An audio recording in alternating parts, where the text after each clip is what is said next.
আসসালামু আলাইকুম। শিউলিস ফ্যামিলি থেকে আপনাদের শিউলি আপু আবারও চলে আসছি। আজকে যা নিয়ে আসছি না সেটা অসাধারণ খাবার নিয়ে আসছি, আর এতটা টেস্ট ছিল। তো প্রথমে ওই যে বড় বোন আম নিয়ে আসছিল বললাম না, তো বোনের আমগুলো একটু টক, তো আমি বিভিন্ন আকারে কেটে নিব, যেহেতু আমি কয়েক রকমের কাজ করব আমগুলো দিয়ে। তো প্রথমে আমি এইখানে কড়াইতে সরিষার তেল দিয়ে দিলাম, একদম ঘানি বাঙানো সরিষার তেল। দেখতেই পাচ্ছেন সরিষার তেল বলক চলে আসতেছে। তারপরে এখানে দিয়ে দিলাম পাঁচফোড়ন, দিয়ে দিলাম 2টা তেজপাতা, 2টা এলাচ, 2টা দারচিনির গোটা। এই তো হালকা ফ্লেভার চলে আসছে। তারপর আমি এখানে দিয়ে দিলাম আধা ভাঙা করা দেশি রসুন। এখন এই রসুনটাকে আমি হালকা বাদামি কালার করে নিব। এখন যা একটা ফ্লেভার আসতেছে না। তারপরে কয়েকটা ভাজা শুকনো মরিচ দিয়ে দিলাম। তারপরে দিয়ে দিলাম অল্প করে আদা রসুন বাটা। আমি এখানে কোনো প্রকারের পানি দিব না।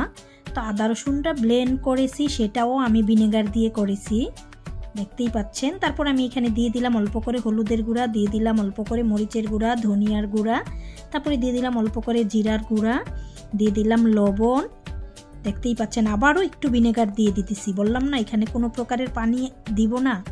তারপরে মশলাটাকে ভালো করে ভেজে নিব। জাল করতে করতে যখন তেলটা থেকে মশলাটা ছেড়ে দিবে তখনই আমি আমগুলো দিব আর কি। তো এখানে হচ্ছে আমি হালকা একটু চিনি দিলাম, কারণ আমটা একটু টক মনে হচ্ছে। তো আমি সবসময় যেহেতু শ্বশুরবাড়ির গাছের আম দিয়ে আচারটা করি, এবার যেহেতু এখনও বাড়ি যেতে পারতেছি না, আর বাড়িতে কেউ নাইও যে এখন আম পেড়ে নিয়ে আসবে, তো বোন যেহেতু আসছে, বোন গাছ থেকে আম নিয়ে আসছে, সেখান থেকে আমি আচারটা করতেছি।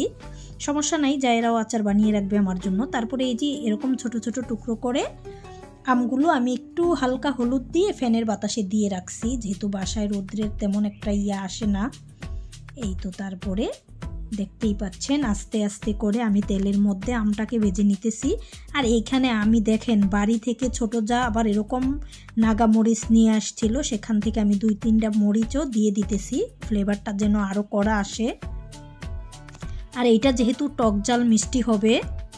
আর এখন আমি দিয়ে দিলাম সাদা সরিষা, লাল সরিষা, সেটা ব্লেন্ড করে গুঁড়া করে নিছি, পাটায় বেটে নাই, দেখতেই পাচ্ছেন। দিয়ে দিলাম সরিষা গুঁড়াটা।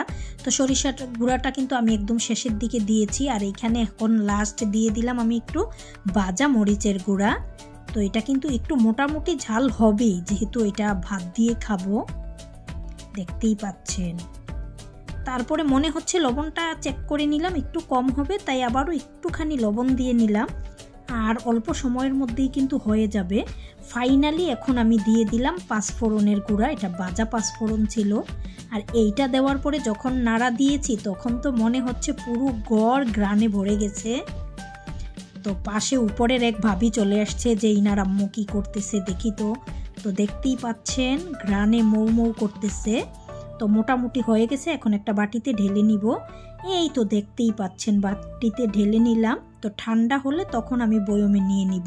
আর এটা বললাম না এতটাই মজার ছিল, আলুর ভর্তার সাথে ভাতে খেয়েছি।